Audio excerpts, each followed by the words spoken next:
ನಮಸ್ತೆ ವೀಕ್ಷಕರೇ, maths class S A YouTube ಚಾನಲ್ಗೆ ಸ್ವಾಗತ. ನಾನು ನಿಮ್ಮ ಶಿವಯೋಗಿ.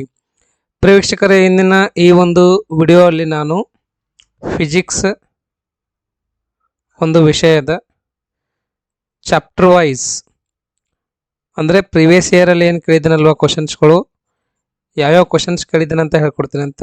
ಸೊ ಇಂದಿನ ಈ ಒಂದು ವಿಡಿಯೋ ಅಲ್ಲಿ ನಾನು ಎಲೆಕ್ಟ್ರಿಕ್ ಚಾರ್ಜಸ್ ಆ್ಯಂಡ್ ಫೀಲ್ಡ್ಸ್ ಏನು ಫಸ್ಟ್ ಚಾಪ್ಟರ್ ಇದೆ ಅಲ್ವಾ, ಸೊ ಇದು ಕ್ಲಾಸ್ 12 ಸಬ್ಜೆಕ್ಟ್ ಬಂದ್ಬಿಟ್ಟು ಫಿಸಿಕ್ಸ್ ಇದೆ ನೋಡಿ. ಓಕೆ, ಫಿಸಿಕ್ಸ್ ಫಸ್ಟ್ ಚಾಪ್ಟರ್ದು ಇಂಪಾರ್ಟೆಂಟ್ ಕ್ವಶನ್ಸ್ಗಳನ್ನು ಹೇಳ್ಕೊಡ್ತೀನಿ ಅಂತ. ಓಕೆ, ಅಥವಾ ಪ್ರಿವಿಯಸ್ ಇಯರ್ ಬೋರ್ಡಲ್ಲಿ ಕೇಳಿರ್ತಕ್ಕಂಥ ಕ್ವಶನ್ಸ್ಗಳನ್ನು ಹೇಳ್ಕೊಡ್ತೀನಿ ಅಂತ. ಫಸ್ಟ್ ನಿಮಗೆ ಈ ಒಂದು 2024 ಮಾರ್ಚಲ್ಲಿ ಏನು ಎಕ್ಸಾಮ್ಸ್ ಅದಾವಲ್ವಾ, ಆ ಎಕ್ಸಾಮಿಗೆ ನಿಮಗೆ ಈ ಚಾಪ್ಟ್ರಿಂದ ಎಷ್ಟು ಮಾರ್ಕ್ಸ್ ಬರ್ತಾವೆ ಅಂದರೆ 1 ಮಾರ್ಕಿಂದು ಒಂದು MCQ ಬರ್ತದೆ, ಒಂದು 2 ಮಾರ್ಕಿಂದು ಕ್ವಶನ್ ಬರ್ತದೆ, ಒಂದು 3 ಮಾರ್ಕಿಂದು ಬರ್ತದೆ, ಒಂದು 5 ಮಾರ್ಕಿಂದು NP ಅಂದರೆ ನ್ಯೂಮರಿಕಲ್ ಪ್ರಾಬ್ಲಮ್ ಬರ್ತದೆ ರೀ. ಸೊ ಟೋಟಲ್ ಈ ಚಾಪ್ಟ್ರಿಂದ ನಿಮಗೆ ಎಷ್ಟು ಮಾರ್ಕ್ಸ್ ಬರ್ತದೆ ಅಂತಂದರೆ 11 ಮಾರ್ಕ್ ಬರ್ತಾವೆ ನೋಡಿರಿ. ಓಕೆ, 1 + 2 3, 3 + 3 6 + 5 ಅಂದರೆ 11 ಮಾರ್ಕ್ ಆಯಿತು. ಓಕೆನಾ? ಸೊ ಪ್ರೀವಿಯಸ್ ಇಯರಲ್ಲಿ ಯಾವ ಥರ ಕ್ವಶನ್ಸ್ ಕೇಳಿದ್ದೇನೆ ಅಂತ ಹೇಳ್ತೀನಿ ಅಂತ. ಅದಕ್ಕಿಂತ ಮುಂಚೆ ನೋಡಿರಿ, ಕ್ಲಾಸ್ 11 ಮತ್ತು ಕ್ಲಾಸ್ 12 ಮ್ಯಾಥ್ಸ್ ನಿಮಗೇನಾದರೂ ಇಂಪಾರ್ಟೆಂಟ್ ಕ್ವಶನ್ಸ್ದು PDF ಬೇಕಾಗಿತ್ತು ಅಂದರೆ ನನಗೆ ನೀವು ಮೆಸೇಜ್ ಮಾಡಿರಿ. ಓಕೆ, ಇದು ಓನ್ಲಿ ಪೇಯ್ಡ್ ಕ್ಯಾಂಡಿಡೇಟ್ಸಿಗೆ ಅಷ್ಟೇ ಅದ ನೋಡಿರಿ. ಮೆಸೇಜ್ ಮಾಡಿರಿ. ಎಲ್ಲಿ ಮೆಸೇಜ್ ಮಾಡಬೇಕು ಅಂದರೆ ಟೆಲಿಗ್ರಾಮಲ್ಲಿ ಮೆಸೇಜ್ ಮಾಡಿರಿ. ಸರ್ ಟೆಲಿಗ್ರಾಮ್ ಲಿಂಕ್ ಎಲ್ಲದ ರೀ ಅಂತಂದರೆ ಡಿಸ್ಕ್ರಿಪ್ಷನಲ್ಲಿ ಕೊಟ್ಟಿದ್ದೆ ನೋಡಿರಿ. ಡಿಸ್ಕ್ರಿಪ್ಷನಲ್ಲಿ ಕೊಟ್ಟಿರ್ತಕ್ಕಂಥ ಲಿಂಕನ್ನು ಯೂಸ್ ಮಾಡಿ ತಾವೇನು ಮಾಡಬೇಕು, ನನಗೆ ಟೆಲಿಗ್ರಾಮಲ್ಲಿ ಒಂದು ಮೆಸೇಜ್ ಹಾಕ್ರಿ. ನಿಮಗೇನಾದರೂ ಇಂಪಾರ್ಟೆಂಟ್ ಕ್ವಶನ್ಸ್ದು PDF ಬೇಕಾಗಿತ್ತು ಅಂದರೆ. ಸೊ ಸರ್ PDF ಬ್ಯಾಡ್ರಿ, ನಾವು ಫ್ರೀದಾಗೆ ಹಂಗೆ ನೋಡ್ಬೇಕು ರೀ ಅಂತಂದರೆ ನಾನು ಏನಾರ ಆಲ್ರೆಡಿ ವಿಡಿಯೋಗಳನ್ನು ಅಪ್ಲೋಡ್ ಮಾಡಿದ್ದೀನಿ ರೀ. ಓಕೆ, ಆ ವಿಡಿಯೋಸ್ಗಳನ್ನು ನೋಡಿ ಅಲ್ಲಿ ನಿಮಗೆ ಚಾಪ್ಟರ್ ವೈಸ್ ಇಂಪಾರ್ಟೆಂಟ್ ಕ್ವಶನ್ಸ್ದು ವಿಡಿಯೋ ಅದಾವೆ ರೀ. ಓಕೆ, ಸೊ ಆ ವಿಡಿಯೋಗಳನ್ನು ನೋಡಿ ನೀಟಾಗಿ ಒಂದು ಕಡೆ ಬರ್ಕೊಂಡು ಪ್ರಾಕ್ಟೀಸ್ ಮಾಡಿರಿ. ಇದು ಮ್ಯಾಥಮೆಟಿಕ್ಸ್. ಓಕೆ, ಸೊ ಇವಾಗ ಫಿಸಿಕ್ಸ್ ಹೇಳ್ಕೊಡ್ತಾ ಇದ್ದೀನಿ. ಫಿಸಿಕ್ಸ್ ಆಲ್ರೆಡಿ ಒಂದು 2 ಚಾಪ್ಟರ್ ಹೇಳಿದ್ದೀನಿ, 9th 10th ಚಾಪ್ಟರ್ಸ್ಗಳು ಹೇಳಿದ್ದೀನಿ. ಇವಾಗ ಏನಂದ್ರೆ ಫಸ್ಟ್ ಚಾಪ್ಟ್ರಿಂದ ಮತ್ತೆ ಸ್ಟಾರ್ಟ್ ಮಾಡ್ತಾ ಇದ್ದೀನಿ ನಾನು. ತುಂಬ ವಿದ್ಯಾರ್ಥಿಗಳಿಗೆ ಫಸ್ಟ್ ಚಾಪ್ಟರ್ ಬೇಕಾಗಿತ್ತಲ್ವ, ಹಾಗಾಗಿ ನೋಡಿರಿ ಯಾವ ಥರ ಅದಾವ ಕ್ವಶನ್ಸ್ ಅಂತ. ಇಲ್ಲಿ ನಿಮಗೆ ಇನ್ನೊಂದೇನೆಂದರೆ ಡಿಲೀಟೆಡ್ ನೋಡಿರಿ, ಡಿಲೀಟೆಡ್ ಪೋರ್ಷನ್ ಏನದಪ್ಪ 2024 ಅಂತಂದರೆ ಓಲ್ಡ್ ಟೆಕ್ಸ್ಟ್ ಬುಕ್ ಇದ್ದಿತ್ತು ಅಂದರೆ ಪೇಜ್ ನಂಬರ್ 2 to 7 ಡಿಲೀಟ್ ಆಗಿದೆ, ಮತ್ತು ಪೇಜ್ ನಂಬರ್ 47 to 15 ಡಿಲೀಟ್ ಆಗಿದೆ ನೋಡಿರಿ. ಇನ್ನು ಎಕ್ಸಸೈಸಲ್ಲಿ ಬಂದರೆ 1.13 ಡಿಲೀಟ್ ಆಗಿದೆ, 1.25 ಇಂದ 1.34 ತನಕನೂ ಡಿಲೀಟ್ ಆಗಿದೆ ನೋಡಿರಿ. ಸೊ ಟಾಪಿಕ್ಸ್ ಯಾವ್ಯಾವ ಡಿಲೀಟ್ ಆಗಿದೆ ಅಂದರೆ ಫಸ್ಟ್ ಒನ್ ಎಲೆಕ್ಟ್ರಿಕ್ ಚಾರ್ಜಸ್ ಅಂತಕ್ಕಂಥ ಒಂದು ಚಾಪ್ಟರ್ 1.2 ಡಿಲೀಟ್ ಆಗಿದೆ. Second one 1.3 conductors and insulators ಇದೆ ಅಲ್ವಾ, ಅದನ್ನು ಡಿಲೀಟ್ ಆಗಿದೆ ನೋಡಿರಿ. ಇದ್ರ ಮ್ಯಾಗಿಂದ ಯಾವ ಕ್ವಶನ್ಸ್ಗಳನ್ನು ನೀವು ಪ್ರಾಕ್ಟೀಸ್ ಮಾಡಬೇಡ್ರಿ. ಓಕೆ, ಆಮೇಲೆ 1.4 ನೋಡಿರಿ ಚಾರ್ಜಿಂಗ್ ಬೈ ಇಂಡಕ್ಷನ್ ಅಂತ ಇದೆ ಅಲ್ವಾ, ಈ ಒಂದು ಚಾಪ್ಟರ್ನು ಡಿಲೀಟ್ ಆಗಿದೆ. 1, 2, 3 ಇವು 3 ಟಾಪಿಕ್ಸ್ಗಳು ಡಿಲೀಟ್ ಆಗಿದೆ ನೋಡಿರಿ. ಇದ್ರ ಮ್ಯಾಗ ಇಲ್ಲಿ ಯಾವುದಾದ್ರೂ ಕ್ವಶನ್ಸ್ ಇದ್ದರೆ ಅವುಗಳನ್ನು ನೀವು ಪ್ರಾಕ್ಟೀಸ್ ಮಾಡಬೇಡ್ರಿ. ಓಕೆ, ಸೊ ನೋಡಿರಿ 1 ಮಾರ್ಕಿನ ಕ್ವಶನ್ಸ್ಗಳು MCQ ಅಲ್ಲಿ ಬರ್ಬೋದು. Mention 1 method of charging A body ಅಂತ, ಇದು ಡಿಲೀಟ್ ಆಗಿದ್ದನ್ನೆಲ್ಲ ನೋಡಿರಿ. ಇದು 2022 ಜುಲೈಲಿ ಕೇಳ್ತಕ್ಕಂಥ ಕ್ವಶನ್ ಅದ. ಸೊ ನನ್ನ ಕಡೆ 2023 ಜುಲೈ ಮತ್ತು ಮಾರ್ಚ್ ಕ್ವಶನ್ ಪೇಪರ್ ಇಲ್ಲ ರೀ. ನಾನು ಆದಷ್ಟು ಬೇಗ ಏನಂದರೆ 2023 ಮಾರ್ಚ್ದೊಂದು ಕ್ವಶನ್ ಪೇಪರನ್ನ ಅಪ್ಲೋಡ್ ಮಾಡ್ತೀನಿ ಅಂತ, ವಿತ್ ಆನ್ಸರ್ ಅಪ್ಲೋಡ್ ಮಾಡೋಕ್ಕೆ ಟ್ರೈ ಮಾಡ್ತೀನಿ ನಾನು. ಓಕೆ, ಸೆಕೆಂಡ್ ಕ್ವಶನ್ ನೋಡಿರಿ, name the apparatus used to detect electric charge ಅಂತ. ಎಲೆಕ್ಟ್ರಿಕ್ ಚಾರ್ಜ್ ಇದು ಡಿಲೀಟ್ ಆಗಿರ್ಬೋದು, ಸೊ ಹಾಗಾಗಿ ಇದನ್ನು ಒಂದು ಟೈಮ್ ಕನ್ಫರ್ಮ್ ಮಾಡ್ಕೊಳ್ರಿ.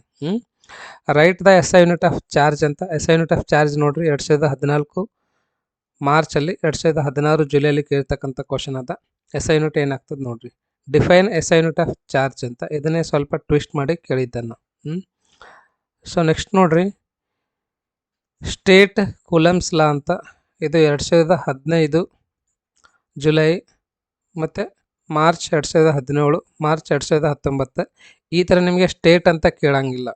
ಓಕೆ, ಇಲ್ಲಿ ನಿಮಗೆ MCQ ಇರೋದ್ರಿಂದ ಆಪ್ಷನ್ಸ್ಗಳು ಕೊಡ್ತಾನೆ ನೋಡಿರಿ. SI ಯೂನಿಟ್ ಆಫ್ ಚಾರ್ಜ್ ಅನ್ನೋದು ಅದು ಆಪ್ಷನಲ್ಲಿ ಕೇಳ್ಬೋದು. ಈ ಥರ ಡೆಫಿನೇಷನ್ಸ್ ಏನು ಕೇಳಂಗಿಲ್ಲ. ಇಲ್ಲ ಇದೆ ನೋಡಿರಿ, ಇನ್ನೊಂದು write the SI unit of electric flux ಅಂತಿದೆ, ಡಿಫೈನ್ ಎಲೆಕ್ಟ್ರಿಕ್ ಡೈಪೋಲ್ ಮೂಮೆಂಟ್ ಏನಿದೆ ಇದು ಡೆಫಿನೇಷನ್ ಏನು ಕೇಳಂಗಿಲ್ಲ. What is an electric dipole moment ಇದೆ ಅಲ್ವಾ, ಇದನ್ನು ಕೇಳಂಗಿಲ್ಲ. ಡೆಫಿನೇಷನ್ ಕೊಟ್ಟು ಆಪ್ಷನಲ್ಲಿ ಕೇಳ್ಬೋದು, ಆಪ್ಷನಲ್ಲಿ ಕೊಡ್ಬೋದತ್ತ. It is electric dipole or ಈ ಥರ ಏನಾದರೂ ಆಪ್ಷನ್ಸನ್ನು ಕೊಟ್ಟು ಕೇಳ್ಬೋದವ. ನೀವು 1 ಮಾರ್ಕಿನ ಒಂದು ಸ್ವಲ್ಪ ಪ್ರಿಪೇರ್ ಆಗ್ರಿ. ನಾನದ ಇವಾಗ ಡೈರೆಕ್ಟ್ ಇಲ್ಲೊಂದು ಕ್ವಶನ್ ಇದೆ ನೋಡಿ, ಇನ್ನೊಂದು. What is the electric field inside thin charges spherical shell ಅಂತ. ಅದು 2020 ಜುಲೈಯಲ್ಲಿ ಕೇಳ್ತಕ್ಕಂಥ ಕ್ವಶನ್ ಅದ. ನಾನು ಇವಾಗ ಡೈರೆಕ್ಟ್ 2 ಮಾರ್ಕಿನ ಕ್ವಶನ್ಸ್ಗೆ ಹೋಗ್ತೀನಿ ನೋಡ್ರಿ. ಫಸ್ಟ್ ಕ್ವಶನ್ ನೋಡ್ರಿ, what or electric conductors and insulators ಅಂತ. ಇಲ್ಲಿ ಕಂಡಕ್ಟರ್ಸ್ ಮತ್ತು ಇನ್ಸುಲೇಟರ್ಸ್ ಡಿಲೀಟ್ ಆಗಿರ್ಬೋದು ಅಂತ ಅನ್ಕೊತೀನಿ. ಇಲ್ಲಿದೆ ನೋಡ್ರಿ. So 1.3 conductors and insulators delete ಆಗಿರೋದ್ರಿಂದ ಅದು ತಾವು ಅಭ್ಯಾಸ ಮಾಡೋದು ಅವಶ್ಯಕತೆ ಇಲ್ಲ ಅಂತ ಅನ್ಕೊತೀನಿ. ಒನ್ ಟೈಮ್ ಕನ್ಫರ್ಮ್ ಮಾಡ್ಕೊಳ್ರಿ. Right any 2 basic properties of charge ಅಂತ. ಚಾರ್ಜ್ದು 2 ಬೇಸಿಕ್ ಪ್ರಾಪರ್ಟೀಸ್ ಅಂತ ಕೇಳ್ತಾ ಇದ್ದಾನೆ. ಮತ್ತು ಇಲ್ಲಿ ಎಲೆಕ್ಟ್ರಿಕ್ ಚಾರ್ಜ್ ಏನಾದರೂ ಡಿಲೀಟ್ ಆಗಿದೆ, ಒನ್ ಟೈಮ್ ಕನ್ಫರ್ಮ್ ಮಾಡ್ಕೊಳ್ರಿ. ಇದನ್ನು ಓದಬೇಕಾ ಓದಬಾರ್ದು ಅಂತ ಹೇಳಿ ಡಿಲೀಟ್ ಆಗಿದೆ ಅಲ್ವಾ, ಹಾಗಾಗಿ ಒನ್ ಟೈಮ್ ನೋಡ್ಕೊಳ್ರಿ, ಕನ್ಫರ್ಮ್ ಮಾಡ್ಕೊರಿ. ನಿಮ್ಗೆ ಕನ್ಫ್ಯೂಷನ್ ಇದ್ದಿತ್ತಂದರೆ ನಿಮ್ಮ ಲೆಕ್ಚರರ್ಸ್ಗಳ ಜೊತೆ ಡಿಸ್ಕಷನ್ ಮಾಡಿರಿ. Third question, state and explain Coulomb's law in electrostatistics. ಇದು ಇಂಪಾರ್ಟೆಂಟ್ ಅಂತಲೇ ಹೇಳ್ಬೋದು ನೋಡ್ರಿ. ಇದನ್ನು ಚೆನ್ನಾಗಿ ಪ್ರಾಕ್ಟೀಸ್ ಮಾಡಿರಿ. Fourth question, write Coulomb's in vector form explain the terms ಅಂತ. ಇದನ್ನು ಇಂಪಾರ್ಟೆಂಟ್ ಅಂತಲೇ ಹೇಳ್ಬೋದು. ಮಾರ್ಚ್ 2015 ನೋಡ್ರಿ. Fifth question, write any 2 properties of electric field line ಅಂತ. ಇದು ನೋಡ್ರಿ ಮೋಸ್ಟ್ ಇಂಪಾರ್ಟೆಂಟ್ ಇದೆ. ಸೊ ಎಲೆಕ್ಟ್ರಿಕ್ ಫೀಲ್ಡ್ ಲೈನ್ ಏನು ಡಿಲೀಟ್ ಆಗಿಲ್ಲ, ಎಲೆಕ್ಟ್ರಿಕ್ ಚಾರ್ಜಸ್ ಡಿಲೀಟ್ ಆಗಿದೆ. ಇದು 1, 2, 3, 4 ಸರ್ತಿ ಕೇಳಿದ್ದಾನೆ, ಹಾಗಾಗಿ ಇದನ್ನು ಚೆನ್ನಾಗಿ ಪ್ರಾಕ್ಟೀಸ್ ಮಾಡಿರಿ. Okay, next 6th question, sketch the electric lines of force due to a point charge.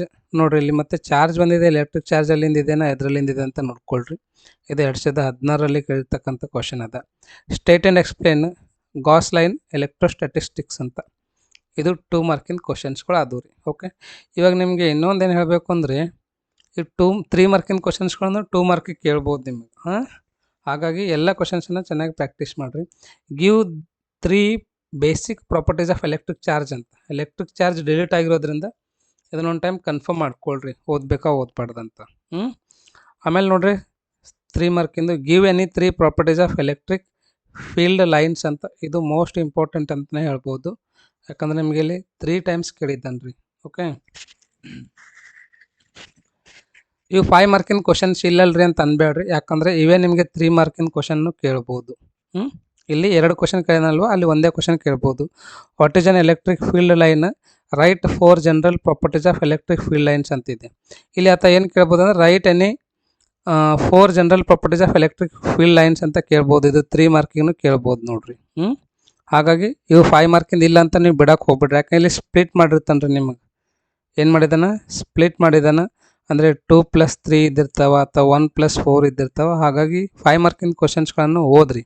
But 5 ಮಾರ್ಕಿಗೆ ಕೇಳಂಗಿಲ್ಲ, ಇವೇ ನಿಮಗೆ 3 ಮಾರ್ಕ್ ಅಥವಾ 2 ಮಾರ್ಕಿಗೆ ಕೇಳ್ಬೋದು ನೋಡ್ರಿ ಇವೇ ಕ್ವಶನ್ಸ್ಗಳು. Derive an expression for the electric field due to an electric dipole at a point on the axial line ಅಂತ. ಇದು 3 ಮಾರ್ಕಿಗೂ ಕೇಳ್ಬೋದು. ನೆಕ್ಸ್ಟ್ ನೋಡ್ರಿ, derive an expression for the electric field due to an electric dipole at a point on the equilateral line ಅಂತ. ಇದು 3 years ಕೇಳಿದ್ದಾನೆ ನೋಡ್ರಿ, ಅಥವಾ 3 ಟೈಮ್ಸ್ ಕೇಳಿದ್ದಾನೆ. Next 4th question, derive an expression for the electric field. ಎಲ್ಲ ಕಡೆನೂ ಅದೇ ಅದ ನೋಡ್ರಿ, ಎಲೆಕ್ಟ್ರಿಕ್ ಫೀಲ್ಡ್ ಅದ. At a point due to an infinitely long thin uniformly charges straight wire using Gauss law ಅಂತ. ಇದನ್ನು ನಿಮಗೆ 3 ಮಾರ್ಕಿಗೆ ಕೇಳ್ಬೋದು ರೀ.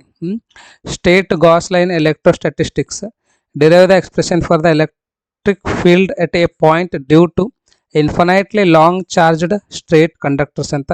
ಸೊ ಕಂಡಕ್ಟರ್ಸ್ ನಿಮಗೆ ಡಿಲೀಟ್ ಆಗಿದೆ ಅಲ್ವಾ, ಇದನ್ನು ಒಂದು ಟೈಮ್ ನಿಮ್ಮದು ಲೆಕ್ಚರರ್ಸ್ ಜೊತೆ ಡಿಸ್ಕಷನ್ ಮಾಡಿ ಕನ್ಫರ್ಮ್ ಮಾಡ್ಕೊಳ್ರಿ. 6th question, using Gauss line electrostatistics obtain the expression for the electric field due to a uniformly charged thin spherical shell at a point outside shell and inside the shell ಅಂತ. ಇಲ್ಲಿ 2 question ಅದಾವಲ್ವ, ಇಲ್ಲಿ ನಿಮಗೆ ಒಂದೇ question 3 ಮಾರ್ಕಿಗೂ ಕೇಳ್ಬೋದು. ಹಾಗಾಗಿ ಇವುಗಳನ್ನು miss ಮಾಡೋಕ್ಕೆ ಹೋಗ್ಬಿಡ್ರಿ. ಇಲ್ಲಿ ನೋಡ್ರಿ ನ್ಯೂಮರಿಕಲ್ಸ್ ಏನದಲ್ವ, ಇದು ಮೋಸ್ಟ್ ಇಂಪಾರ್ಟೆಂಟ್ ಅದ ನೋಡ್ರಿ. ಇಲ್ಲಿ ನೀವು ಏನು ಮಾಡ್ಬೇಕಂದ್ರೆ ಪ್ಲ್ಯಾನ್ ಮಾಡಿ ಇವುಗಳನ್ನು ಸ್ಟಡಿ ಮಾಡಬೇಕು. ನ್ಯೂಮರಿಕಲ್ಸ್ ಪ್ರಾಬ್ಲಮ್ಸ್ಗಳನ್ನು ನೀವು ಸ್ಟಡಿ ಮಾಡಬೇಕಾ ಮಾಡಬಾರ್ದು ಅನ್ನೋದು ಫಸ್ಟ್ ಡಿಸೈಡ್ ಮಾಡಿರಿ. ಯಾಕಂದರೆ ನೀವು ನ್ಯೂಮರಿಕಲ್ಸ್ ಜಾಸ್ತಿ ಪ್ರಾಕ್ಟೀಸ್ ಮಾಡ್ಕೋತ ಹೋಗಬೇಕು ಅಂತಂದರೆ, ಅಥವಾ ನ್ಯೂಮರಿಕಲ್ಸಿಗೆ ನಿಮಗೆ ಜಾಸ್ತಿ ಟೈಮ್ ಬೇಕಾಗ್ತದೆ ರೀ. ಏನು ಬೇಕಾಗ್ತದೆ ಇಲ್ಲಿ ನಿಮಗೆ? ಟೈಮ್ ಬೇಕಾಗ್ತದೆ. ನಿಮ್ಮ ಕಡೆ ಏನಾದರೂ ಟೈಮ್ ಇದ್ದಿಲ್ಲ ಅಂತಂದರೆ ಫಸ್ಟ್ ಎಲ್ಲ ಚಾಪ್ಟರ್ಲಿಂದ 2 ಮಾರ್ಕಿಂದು 3 ಮಾರ್ಕಿಂದು ಕ್ವಶನ್ಸ್ಗಳು 5 ಮಾರ್ಕಿಂದು ಪ್ರಾಕ್ಟೀಸ್ ಮಾಡಿರಿ. ಇವೆಲ್ಲ ಎಲ್ಲಿ ಇರ್ತಾವೆ ಅಂತಂದರೆ ಥಿಯರಿಯಲ್ಲಿ ಇರ್ತಾವೆ, ಅವುಗಳನ್ನು ಪ್ರಾಕ್ಟೀಸ್ ಮಾಡಿರಿ. ಆಮೇಲೆ ಏನದ ನೀವು ನ್ಯೂಮರಿಕಲ್ ಪ್ರಾಬ್ಲಮ್ಸಿಗೆ ಹೋಗ್ರಿ.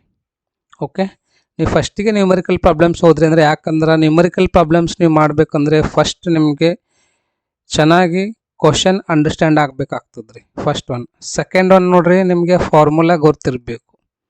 ಥರ್ಡ್ ಒನ್ ನೋಡ್ರಿ, ನಿಮಗೆ ಸಿಂಪ್ಲಿಫಿಕೇಶನ್ ಬರಬೇಕು. ಓಕೆ, ಫೋರ್ತ್ ಒನ್ ನೋಡ್ರಿ, ನಿಮಗೆ SI ಯೂನಿಟ್ ಗೊತ್ತಿರಬೇಕು ರೀ.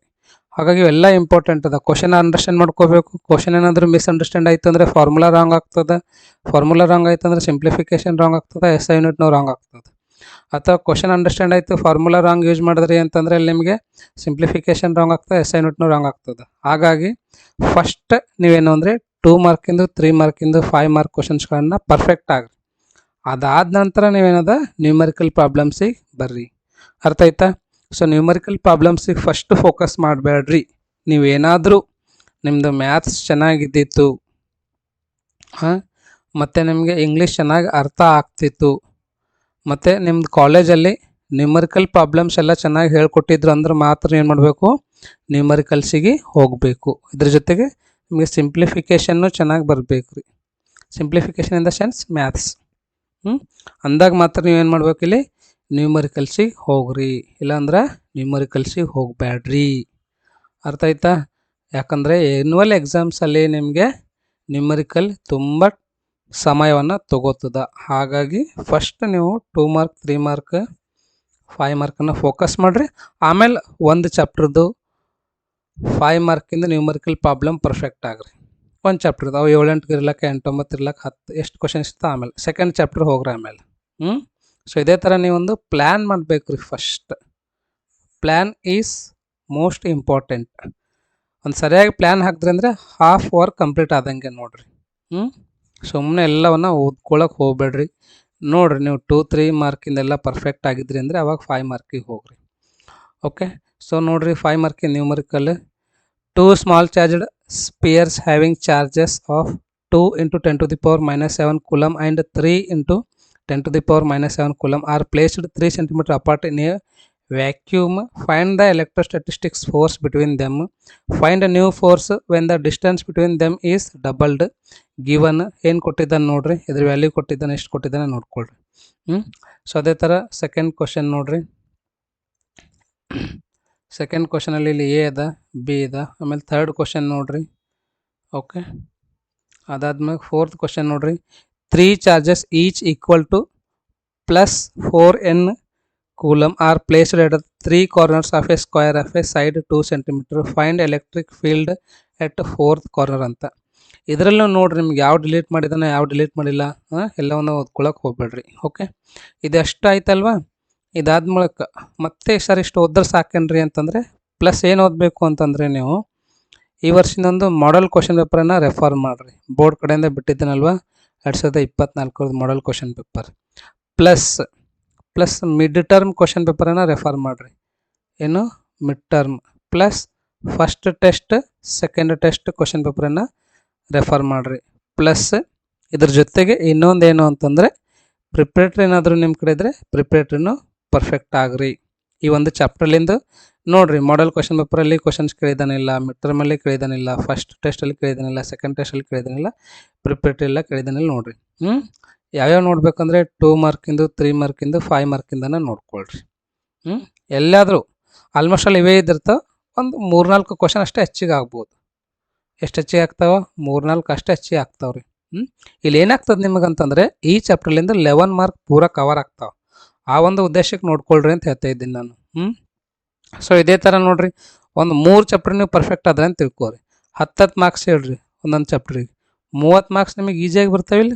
ಎಷ್ಟು? 3 ಚಾಪ್ಟ್ರಿಂದ ನಿಮಗೆ 30 ಮಾರ್ಕ್ಸ್ ಬರ್ತಾವೆ. ಹಾಗಾಗಿ ತಾವು 3 ಚಾಪ್ಟ್ರನ್ನ ಯಾವ ಥರ ಪರ್ಫೆಕ್ಟ್ ಆಗಬೇಕಂದ್ರೆ previous year questions plus model question paper plus mid term first test second test plus preparatory ಇಷ್ಟು ನೀವು ಪರ್ಫೆಕ್ಟ್ ಆದರೆ ಅಂದರೆ ಡೆಫಿನೆಟ್ಲಿ ನಿಮ್ಗೆ ಏನದ ಆ ಚಾಪ್ಟರ್ ಕವರ್ ಆಗ್ತದೆ ರೀ. ಅದೊಂದು ಚಾಪ್ಟರ್ ಕವರ್ ಆಗ್ತದೆ. ಇಂಥವೇ ಒಂದು 3 ಚಾಪ್ಟರ್ ನೀವು ಮಾಡಿದ್ರೆ 30 ಮಾರ್ಕ್ ಆಗ್ತಾವೆ. 30 ಮಾರ್ಕ್ ಇದ ಪ್ಲಸ್ ಒಂದು 10 ಮಾರ್ಕ್ ನಿಮಗೆ 20 ಎಮ್ ಸಿ ಕ್ಯೂ ಏನಿದ್ದಿರ್ತಾವಿಲ್ಲ, ಏನಂತಾರೆ ಅದು M C Q fill in the blanks ಒಂದು 20ದಾಗ ಒಂದು 10 ಮಾರ್ಕ್ ಇಡೀರಿ ನೀವು. ಪ್ಲಸ್ ನಿಮ್ಗೊಂದು ಲ್ಯಾಬ್ ಒಂದು 30 ಮಾರ್ಕ್ ಇಡ್ರಿ. ಎಷ್ಟೈತೆ ನಿಮಗೆ 70 ಮಾರ್ಕ್ ಐತಿ ಇಲ್ಲಿದ್ದಿಲ್ಲ 30 30 60 ಪ್ಲಸ್ 10 70. ಹೌದಾ?